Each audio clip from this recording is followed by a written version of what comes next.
Thank you all for joining the very first Trash Chat with CVWMA.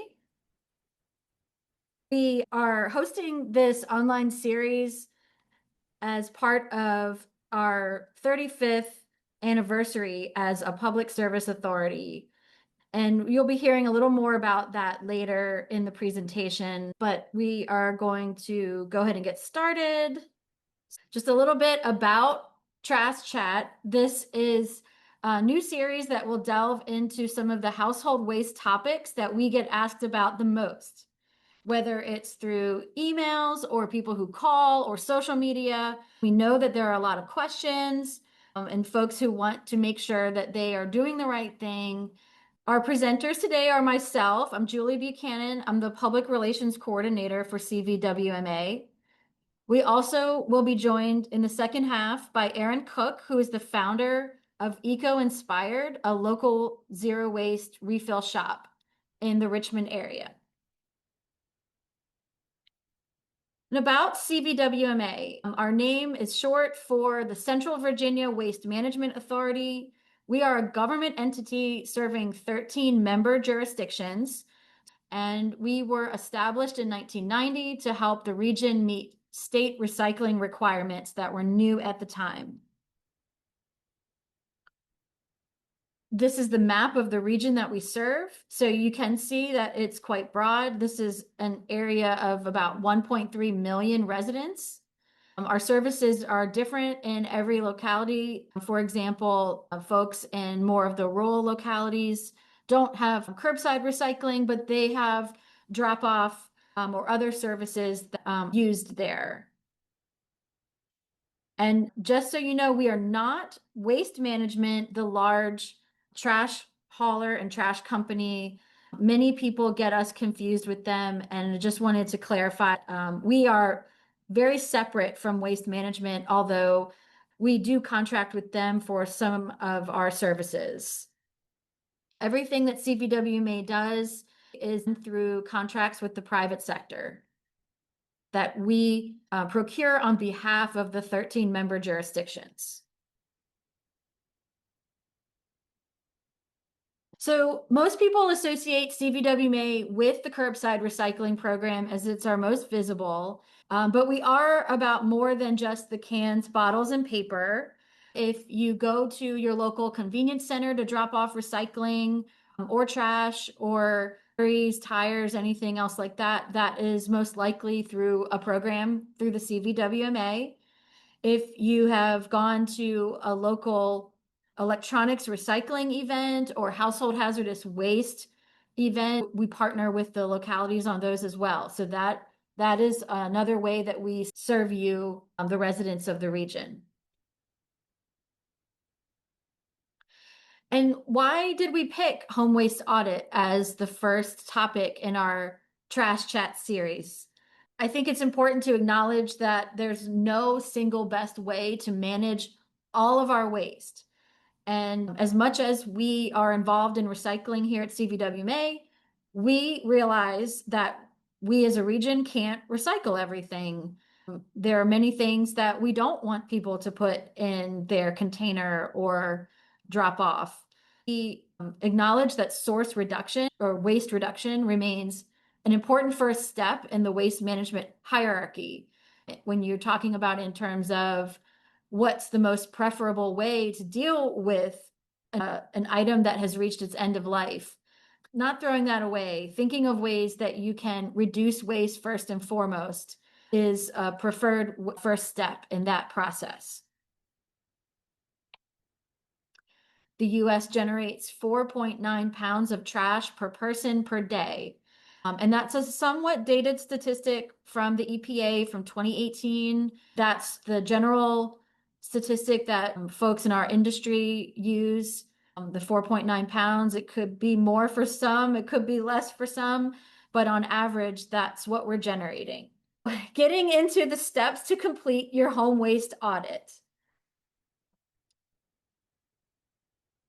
As you think about wanting to do this, a good first step is to select the timeline that you want to choose to look at all of your waste in your home. We say that 1 week is generally a good time frame for that, and it will give you about the right amount of trash to work with, not too much, not too little. Make sure that you pick a week when there are no special events, holidays, or activities going on in your household, and make sure that everyone is participating in your household and that you are looking at all of the trash cans that you have, cycle bins, etc., making sure that every room of the house where you have those is being taken into account. Step two would be to select your audit method. There's a couple different ways that you could go about doing this. One that has the ick factor, but is probably going to be the most effective is a physical waste sort, where, say, you at the end of the week, you lay a tarp down in a garage or somewhere outside, and you are physically taking out all of the waste from your trash bins and sorting it into groups. So that way you can see everything that you've generated. Another way is to do a written log. And this could be a piece of paper that you put next to all of the trash cans in your household. Make sure that everyone is writing down what they're throwing away before they toss it. We'll be giving you access to a document that you could use at home like this as a follow-up to this webinar. And a third option you have is to use a photo log. If everyone in your home has access to a smartphone or some way to take a photo, this could be a fun way to do it, maybe to get kids involved. Make sure that everyone takes a photo of their waste before they throw it in the trash. So that way you can document it at the end of the week. So step three is to decide on what your priorities are for doing this waste audit. Maybe it's the reason why some of you are joining us today for the trash chat. Perhaps you, just as something you like to do in life to make sure that you're wasting less, using resources the best that you can at home. Maybe you're interested in doing it for environmental stewardship reasons to become a better steward of our environment. Or you may want to try to save money through wasting less. A step four would be to divide your waste into categories. So this is once you've gone through your week or whatever the time frame is that you've selected, dividing all these items up into say 4 categories is what we're suggesting. One being recyclables, your cans, bottles, paper, cardboard boxes. Another category being what we're calling special recyclables. So these are things that should never go in the curbside container or the drop-off container, but can be recycled through special events or special takebacks. And some examples of those are batteries, plastic bags and film, or electronics. Organic, so all of your food scraps and food waste, things like food soiled paper, like napkins and paper towels, and coffee filters and coffee grounds are some of the organic waste that I'm sure we all have in our trash. And then a category for everything else, and that would be the non-recyclable packaging that we have, styrofoam, other plastics, toiletries like toothpaste tubes and old toothbrushes, and single-use plastics like straws, or maybe some takeout containers that we all tend to collect from time to time. And then the step 5 would be to draw your conclusions from what you have collected. Thinking about some questions such as, what are the items you see the most of? What could you have composted? What could you buy in bulk instead of a small container that you're buying over and over? What could you buy with less packaging or more recyclable packaging? What items could you do without? That could be a sort of tough question to answer, but a waste audit will help you to see what choices you could make as a consumer that are more effective at reducing your waste. And another statistic that's worth knowing is that packaging makes up about 28% of our total municipal solid waste. So the waste that we as residents throw away. It's another stat from 2018. That's quite a lot. About another third of that is going to be food waste.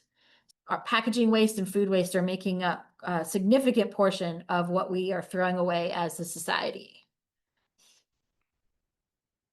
And I think that leads us into the next part of our webinar, which is to talk a little bit about how folks can make some of these changes, how you can be a little smarter at reducing waste in your home. And I'm going to turn it over to Erin with Eco Inspired. All right. I will get going. Julie, thank you for that. Sorry. Yeah, my name's Erin Cook. I'm the owner of Eco Inspired, and we are what I like to call a zero waste refill shop. So I'll give you just an overview and I'll sprinkle that in throughout the talk and presentation. But our goal is to help customers reduce plastic waste by refilling everyday items and buying package-free and plastic-free everyday essentials. So in some of the pictures that we have just kind of on the screen, some examples of products are we sell dish soap, hand soap, laundry, cleaning products. We have personal care, and then that's all in refill. And then the products that we sell at the end of their life can be fully backyard compostable. You can use them till they're gone, or they last a very, very long time, if not forever. And then they can be recycled at the end of their life because they're things like stainless steel razors, things like that. So these are just a few pictures of our shop. In addition, many of these products you probably have seen somewhere online, but I really wanted to open a physical location because I was ordering a lot of these products online. And so that little last kind of right bottom picture of shopping local is so important because in this day of just being able to order everything online, we lose I don't know, just the interaction of shopping local. So that is just a quick overview of the shop, and I'll go into some more details about specific product and how to refill and things like that in the next few slides. All right, Julie, you can go to the next slide for me. Cool. So why did I open my business? Many of the points that Julie touched on too, in terms of the statistics I had read over the years, but I really started because this is a lifestyle that I've lived for really the past 15 years. In my adult life, I do not have any type of degree in environmental science. I did grow up in Richmond in the Bonner area where the shop is. But what I found is as I started buying products for myself, living on my own, how much plastic waste I was generating. So I honestly started in my bathroom and I said, okay, I have shampoo, conditioner, but then I have my toothbrush, my toothpaste, and all of it went into a landfill after. So I just felt like there was a better way to shop where I wasn't throwing away the products just in the trash when I was done. And then from there, it kind of trickled into the kitchen. And so, like I mentioned, I grew up here, but I moved up and down the East Coast and the Midwest for my former job. And I was fortunate enough to live near co-op food stores or very local kind of grocery stores that had bulk food, but also had some of these bulk products that you use on a daily basis, like dish soap and hand soap. And so with that, I'd bring my list on my phone. I'd have my calculator, and it really started with me just budgeting what I needed for the month. So I did 3 loads of laundry a week. I need, 15 loads of laundry. And so I would just refill the laundry powder, which we still sell, which we sell in the shop. I just refill what I needed. And it really just became a challenge for myself, but also it just trickled into all aspects of my life. So what I found is once I started doing this, I was telling my friends, I was telling my family, I was buying some of the products that I was using for these people as well in my life. And I just knew when I was ready to move back to Richmond that I wanted to show people how easy it can be and how sustainable, but also how you can save some money too. So that's really why I started Eco Inspired.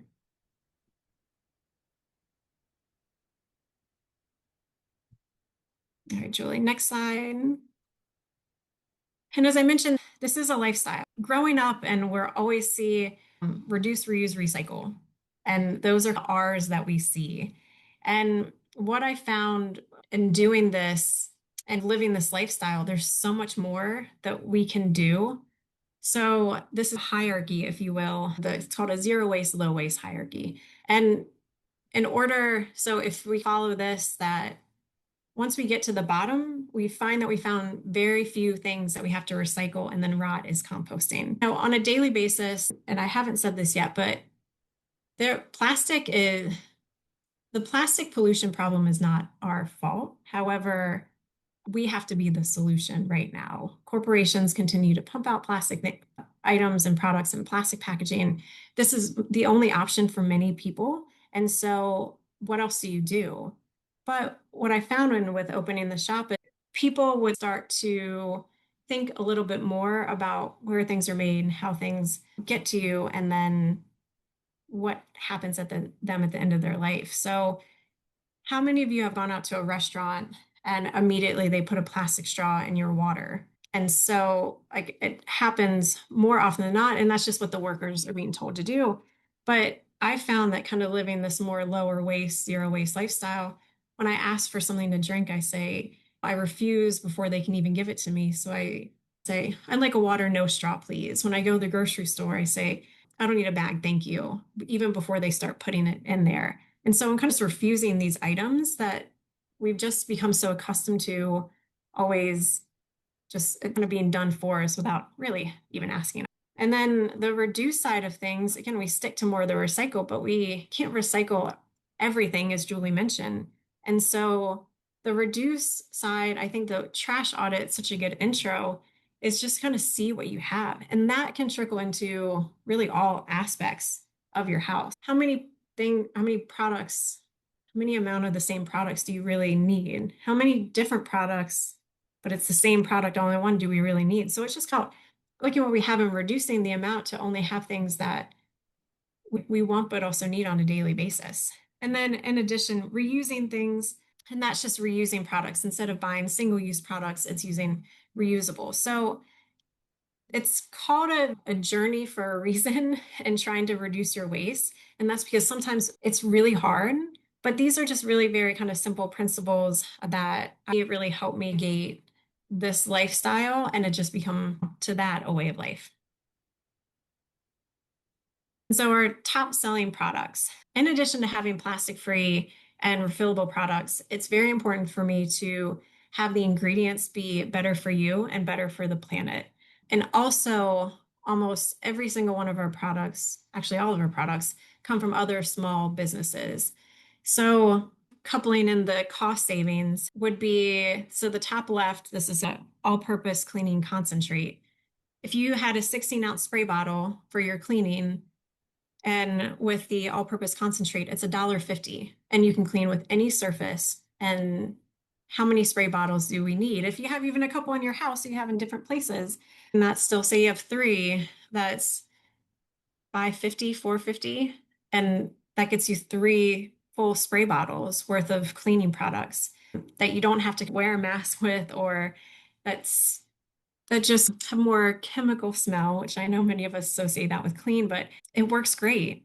And then we sell things such as Dip shampoo and conditioner bars, and Dip is the brand. The shampoo bar, if you've ever tried shampoo bars, they are not all created equal. Many of them are just bar soap that you can use on your hair. And I found this maker just because she really prioritized having great product that she just took the extra step to be in bar form. So like my shampoo and conditioner bar, I know you can't see it, but my hair is very long. It lasts me 6 months and it's $24 up front. If you were looking at, you buy some more expensive shampoo, some higher quality based on your hair type. I mean, $24 for 6 months is huge. That's a huge cost savings and it works great. All the products that we have in the shop, I use, I love, I like fully put all my support behind and they work great. And the same thing with the conditioner bar.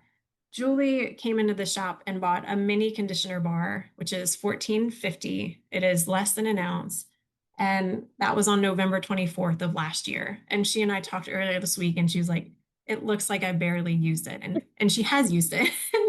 Just think of how much conditioner you have bought over the past 8 months. And if you could get one bar that's you use it till it's gone for 14.50, that's a huge cost savings and it works great. You can use it as a leave-in. It's great in the summer too. But also laundry powder, that brand I've been using for over a decade, literally use half a tablespoon for high efficiency, a full tablespoon for standards. So it's 4 ingredients and it works fantastic. And then we have things such as skincare. So the rebrand is Aubrey is a cosmetic chemist and she worked in, various the beauty industry for 10 years before saying, I can do this better and I can do this without the plastic packaging. So you can refill your face cleanser, vitamin C serum, moisturizer, face oil. And the great thing about refilling is that you can just get what you need, or you can just try it. And if you don't love it, you haven't spent a ton of money. And then lastly, the facial bar, which is that kind of pink box, that lasted me 9 months just using it on my face, and it was $14. So I think it's always important to talk about the cost saving because sometimes people will come in and say, wow, that's $32 for, oh, and a big conditioner bar, which is 3 ounces, is $32. And I've had mine for over 2 years. So when they see this, they're like, wow, that's kind of expensive. But then when I tell them how long it's lasted and how high quality it is, you get behind, let me put a little bit more up front, knowing that I'm saving in the long run. So yeah, I love these products. But yeah, those are just some examples of things that you can refill that you may, in addition to your dish soap, your hand soap, things like that.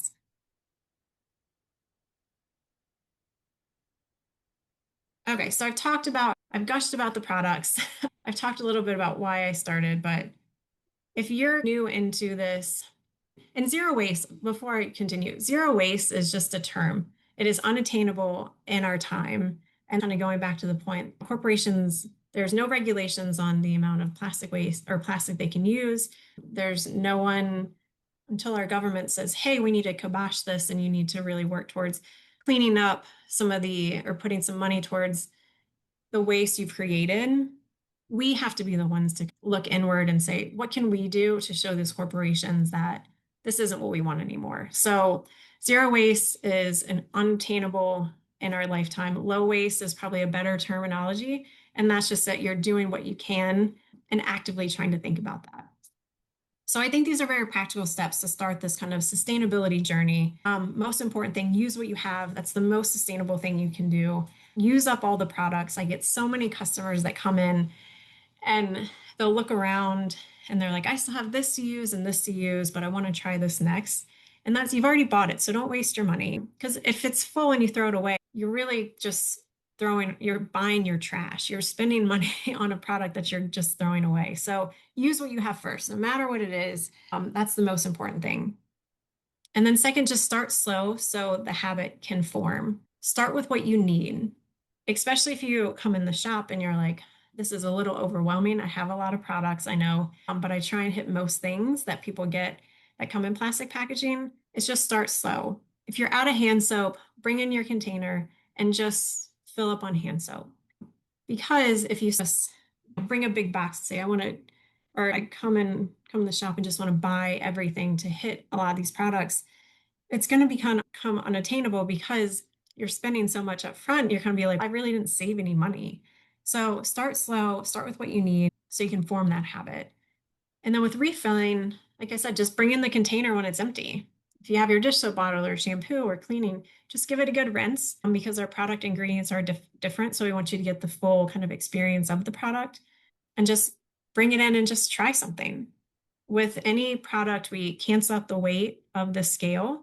So you're not paying for the weight of the bottle or what have you that you bring in.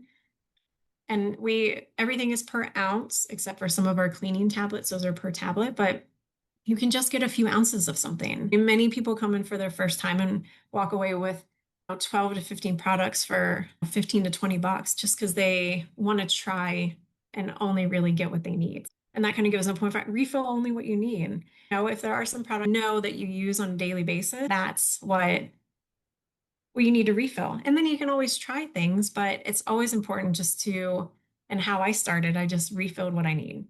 And then just repeat the whole cycle. Our motto is reduce, reuse, refill, repeat. And I think that's just because it takes a while to form a habit. This is a different way of shopping.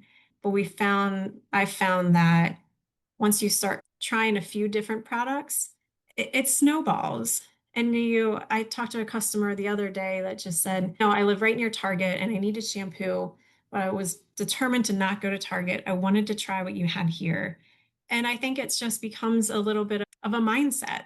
And I think that's really cool to hear, actual customers that they're actively coming and shopping local and refilling instead of going to the thousands of grocery stores that we have in Richmond, because we have a ton and there are more popping up all the time, but they're actively making that choice. So yeah, there are just very simple ways. Start small. It doesn't have to be anything crazy. And I think once you start small, you'll just notice how easy it can be. All right, Julie, next. Mm. Sorry. And Let's then go. lastly, so I've talked about the products that we sell. Like I said, I started my journey with mostly bulk food, and then they had other products that I could refill. And it was really important to me to incorporate bulk food, bulk oils, grains, dried beans, vinegars, and spices. So you can get these items without the plastic packaging. And even like spices, the small glass bottles. I was on Kroger's website. So if you wanted paprika, so you're spending, Kroger was like 250 an ounce. Ours is half of that. And you can fill up just what you need. And then once it starts the holidays, how many times have you bought pumpkin spice around Thanksgiving and you end up being stuck with the pumpkin spice that you never use and you end up throwing it away. So I love the idea of just getting what you need, getting one bay leaf if you're making chili, getting a little bit of pumpkin spice for a pie, because you do save money. And even with the bulk food. So I'm just very excited that if you've been in the shop before, it's going to look much different on July 5th. If you haven't been in the shop and come post July 5th, it'll be a whole different layout than some of those pictures that I showed you. And then this is one of my favorite quotes. It's from a woman, Anne Marie. She's calls herself the zero waste chef. She has a book. If you're really interested in reducing your waste in the kitchen, she does so many amazing things with food scraps and just has great recipes.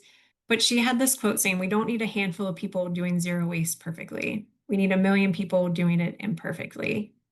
And it just resonated with me that everyone can do a little bit. If everyone just did a little bit, we would have less trash that's on, I mean, everywhere. I think more businesses wouldn't bother with putting plastic straws in there. If more and more people said, like, why do you do that? It can save you money if you just stopped putting the straws in there, unless people ask, great. But I think if everyone can just do something, then it's going to have a huge collective impact. So I just love this quote.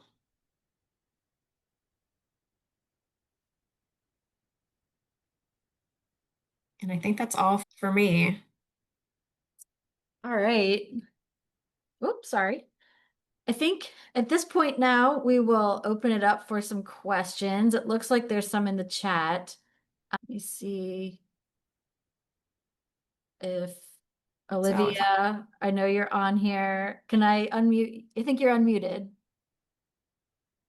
Oh, Questions some I've been able to answer, but I think a lot of people have some questions specific about what items can and cannot be recycled. So if we just want to kind of speed run through a few of those specifics, Julie, sure. we have a question about K-cups. So the little Keurig cups, the coffee cups, single use. Yeah, that is something we do get asked about quite often. Our recycling contractor that takes all of the material that's collected in our program, they can't process the K cups. And there's some reasons for that. Sometimes they are coming to them with coffee still in them.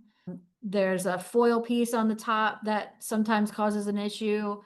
But I believe that the biggest problem with the plastic K cups, single-use K cups, is that they are very small and typically don't make it through the process of at the facility to be sorted.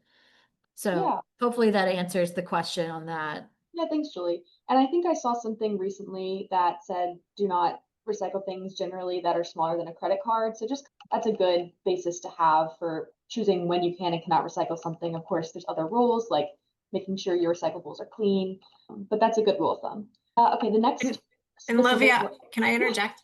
Yeah. So for K-cups, there are reusable K-cup like pods that you just add coffee grounds to. And I know the K-cups are really easy, but if it's very inexpensive if you buy the refill Trish and then just have coffee that you pour in. I know it's one extra step, but then you're reusing it. And then if that's an option for you, and then you don't have to worry about recycling it at all. And the same thing, the pizza boxes. Olivia, we're gonna hop on that one too. Yeah, I'm just gonna go in order. We can go ahead and jump to pizza boxes, Julie, if you want to speak on that.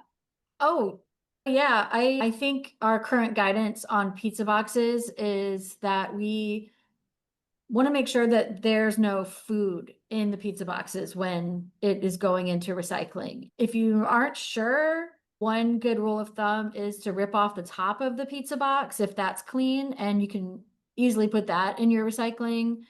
But the biggest issue with pizza boxes is when they have crumbs or leftover cheese or things like that that cause contaminants in the cardboard. And I will say that the next trash chat is going to be July 8th, and that is going to be focused solely on your recycling. And our guest for that will be someone with TFC, who is the company that takes all of our stuff. Awesome. Erin, did you want to say anything about pizza boxes or?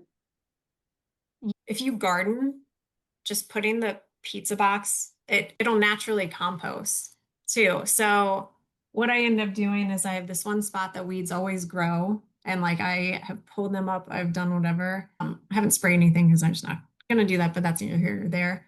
But what I do is just flatten the pizza box over the spot, and then if I have extra soil, cover it, and it'll naturally compost. So it'll naturally break down. And that, especially if you have food soil, the grease that gets on the pizza box, that's where you can do, and it's a really even easy project like with kids too, just to put it outside, see how long it takes it to decompose. So it's just a different way. Or if you have a backyard compost, you can just tear it up and throw it in there.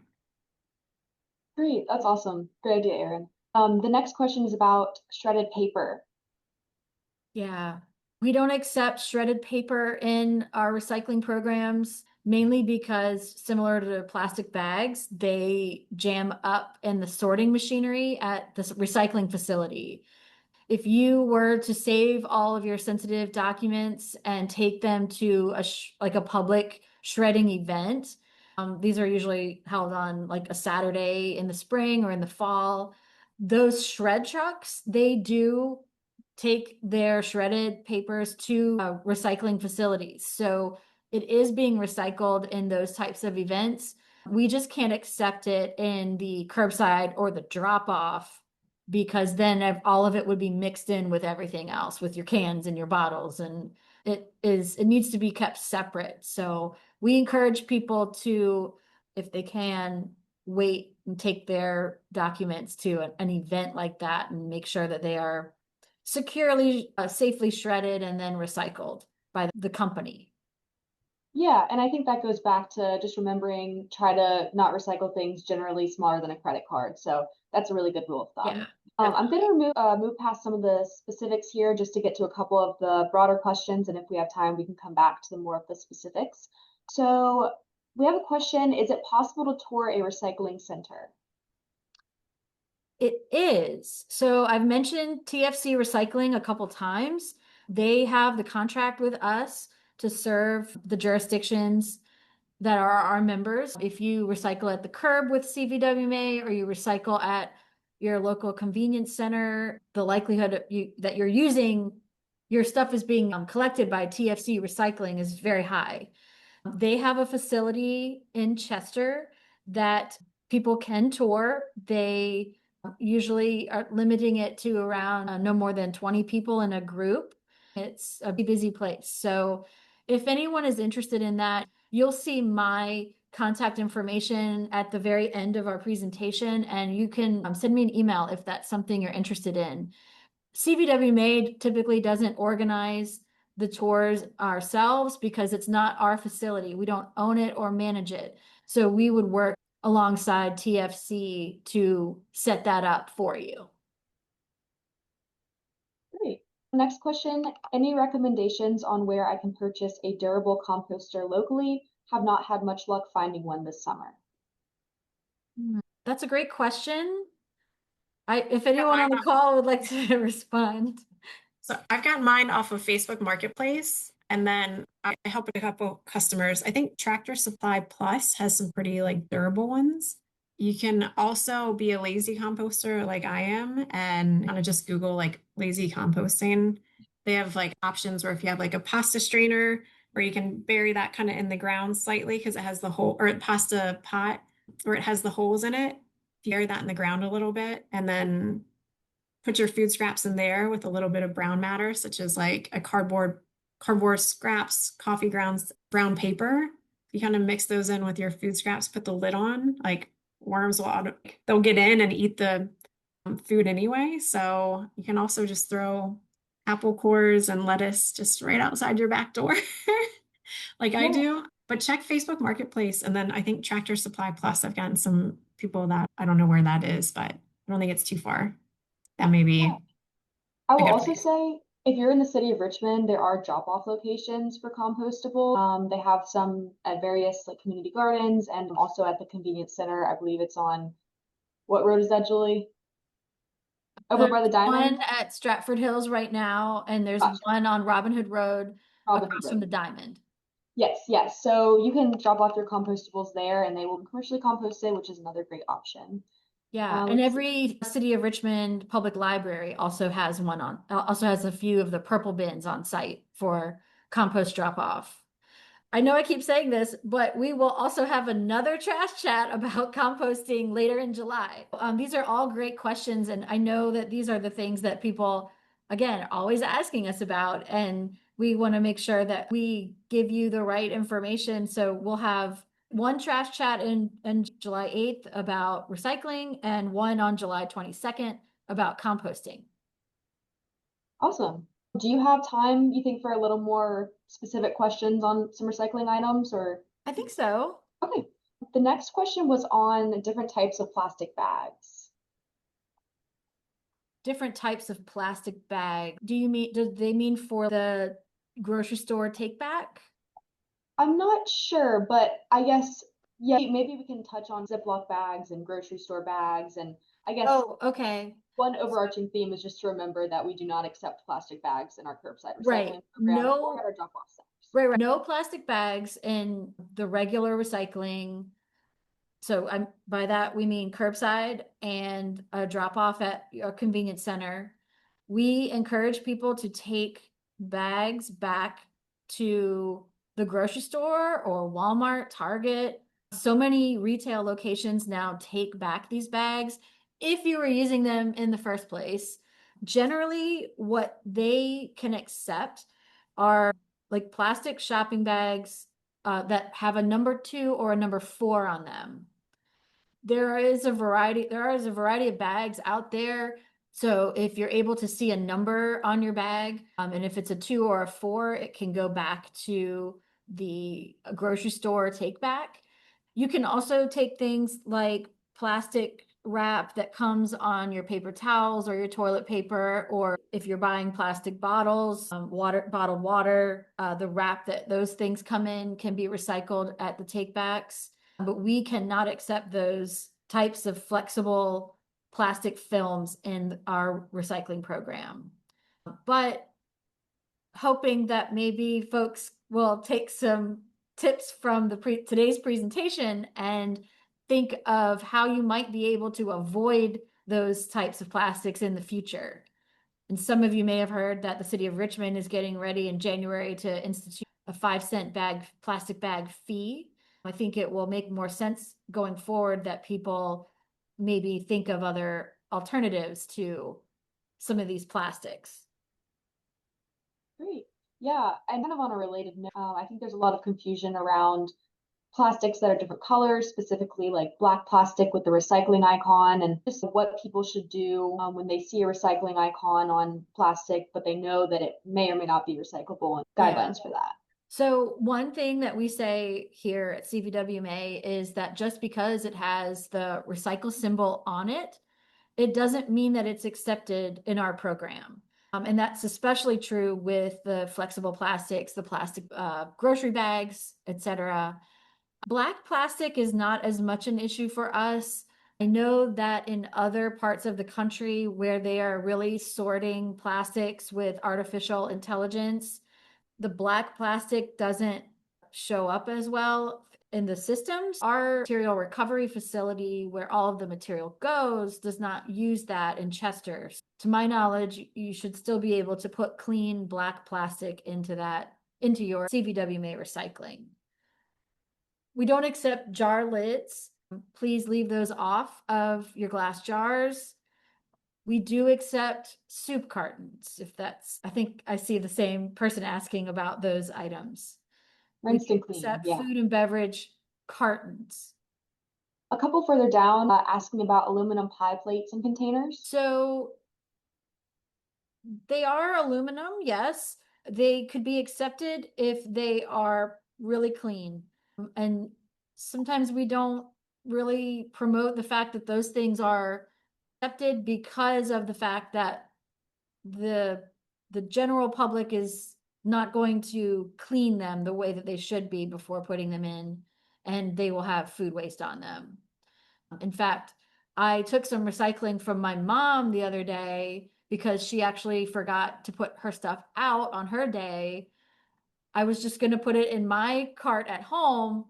I looked through there and she had a giant peanut butter jar in her recycling that was just full of peanut butter. And I just made a mental note to tell her, you can't recycle this with all this peanut butter in it.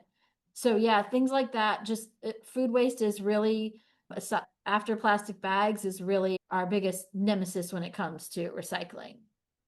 Yeah, and I will say if there's concern about water usage and trying to be sustainable both on the water usage side and on the zero waste side, it actually takes a lot more water to make these materials new. So even by recycling them and taking the time to rinse it out with water, you're still opting for the more sustainable option. And just trying to follow up on some of the tips from this presentation, there are several places in our region where you can bring a container and get peanut butter, like freshly ground peanut butter in a reusable container. I know you can do that at Elwood Thompson's in the city of Richmond.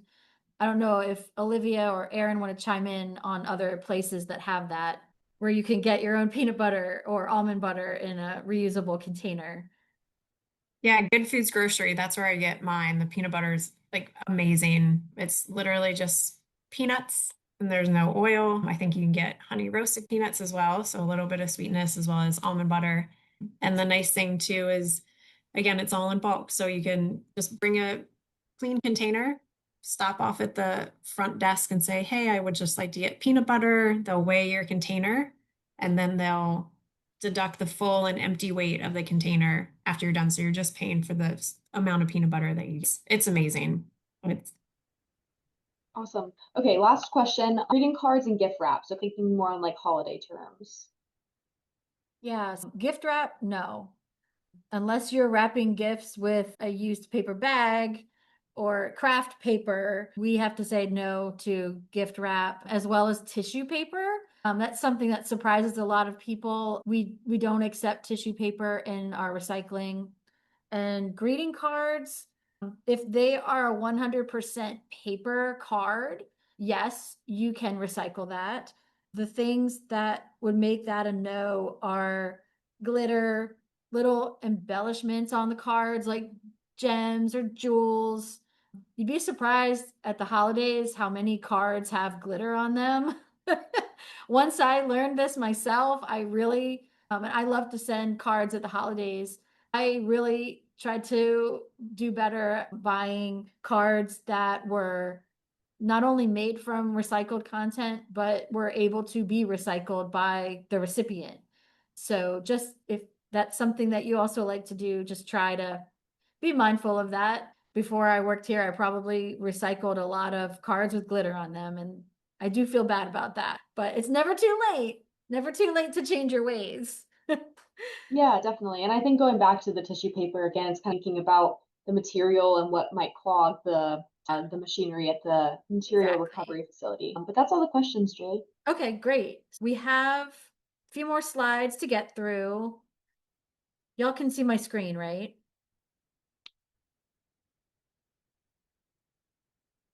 Olivia, can you see the screen? Yes. Okay, just make sure. All right, so to wrap up, please watch your email. We will be following up after this chat with a 10% off code from Eco Inspired.